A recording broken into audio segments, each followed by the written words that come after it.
এই মহান ইসালে সওয়াবকে কেন্দ্র করে কত দোকান বসেছে, চায়ের দোকান, ফুচকার দোকান, কেতাবের দোকান, আতরের দোকান, কত কিছু বসেছে।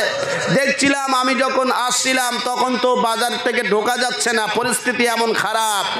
যাদের আব্বা মায়ের এই শিক্ষা সন্তানদেরকে দেননি যে বাবা আজ অমুক জায়গায় আমার পীর সাহেব হুজুরের মহান ইসালে সওয়াব হচ্ছে, ওখানে গিয়ে আদবের সঙ্গে বসবে, আল্লাহওয়ালা আলেমদের চেহারা দেখবে, আল্লাহওয়ালাদের দোয়া নেবে, তুমিও শান্তি থাকবে, আমিও শান্তি থাকব।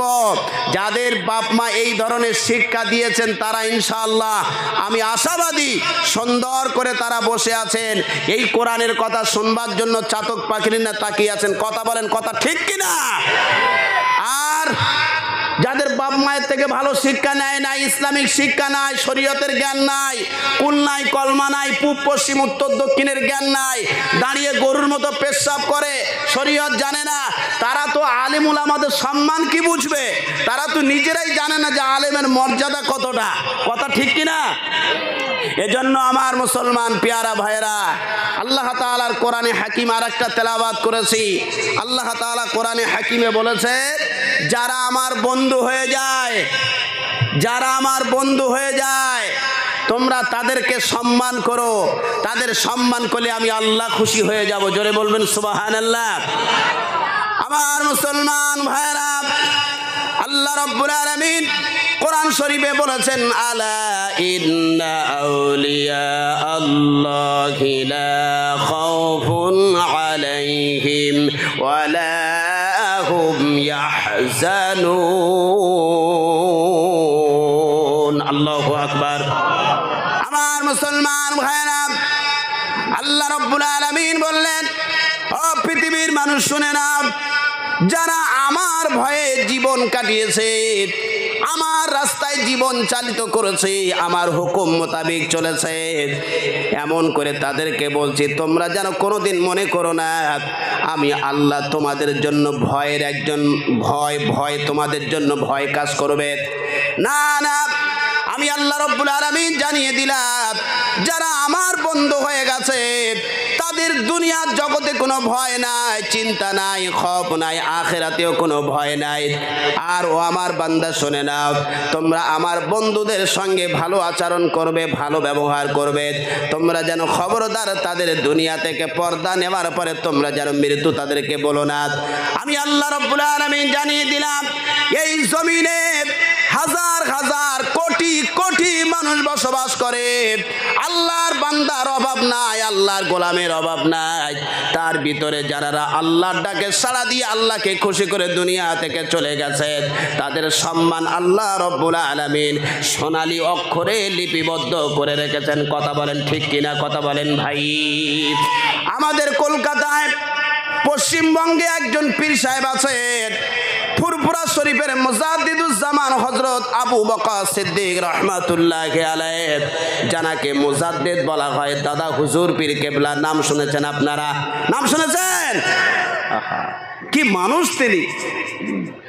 মুসলমান ভাইরা, ফুরফুরা শরীফের আবু বকর সিদ্দিক রাহমাতুল্লাহি আলাইহি একটা সময় কলেমার দাওয়াতে যাচ্ছেন, ওই বাংলাদেশে যাবেন। আমি একটা হুজুরের ছোট্ট ঘটনা বলছি কারণ বোঝানোর জন্য।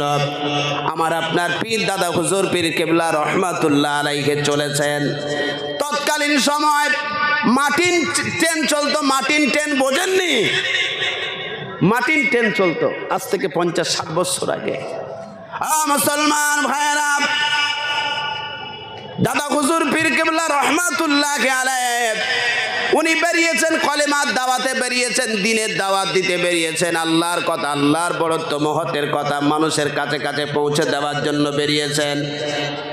যে কাজ আমার নবী, আপনার নবী, বিশ্ব নবী মুহাম্মদুর রাসূলুল্লাহ, সবাই বলি সাল্লাল্লাহু আলাইহি ওয়াসাল্লাম, এই বেঈমানদের কাছে কলেমার দাওয়াত নিতে গিয়ে আল্লাহর নবী সাল্লাল্লাহু আলাইহি সাল্লামকে আক্রান্ত হতে হয়েছিল।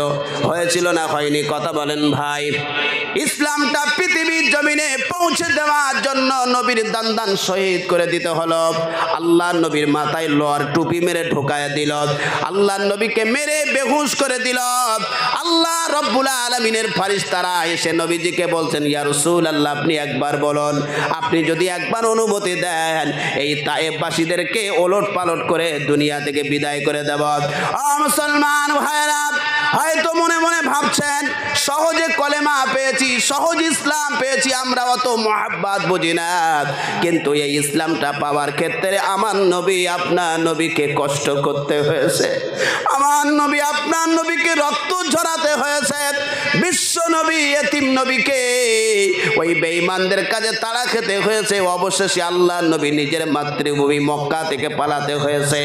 ও মুসলমান ভাইরা, আমার কলিজার টুকরা বাবাজিরা, আল্লাহ সুবহানাহু ওয়া তাআলা কোরআনে বলেছেন, আমান আহসানু কাওলাম মিম্মান দাআ ইলাল্লাহ ওয়া আমিলা সালিহান ওয়া ক্বালা ইন্নানি মিনাল মুসলিমিন।